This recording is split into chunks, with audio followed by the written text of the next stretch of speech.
இன்னைக்கு நம்ம அந்த மலையில் ஒரு குட்டியான ஒரு மரம் இருக்குது. இது கேமராவில் தெரிய மாட்டேங்குது. அதை நான் செஞ்ச டெலஸ்கோப் மூலியமாக பார்க்கலாம். ஏன்னா இது எப்படி நம்புறீங்கன்னா, இது நான் செஞ்சது தான். ஒரு 300 ரூபாய்க்கு கிட்ட இருந்துச்சு. இப்போ பாருங்கள், நான் அந்த மலையை பண்ணிட்டு காமிக்கிறேன். இந்த மலையில் இருக்கிற மரம் ஒரு அளவு தெரியுது ஃபோன் கேமராவில். நேரில் பார்க்க ரொம்பவே நல்லா இருக்குதுன்னு தான் சொல்லணும். டக்குன்னு ஃபோக்கஸ் ஆக மாட்டேங்குது.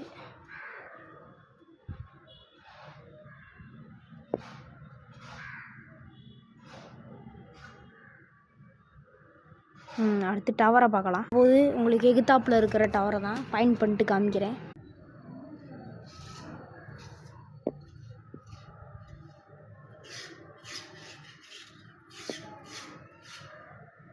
அந்த டவர் தான் நல்லா தெரியும்னு நினைக்கிறேன். ஃபோனில் அந்த அளவு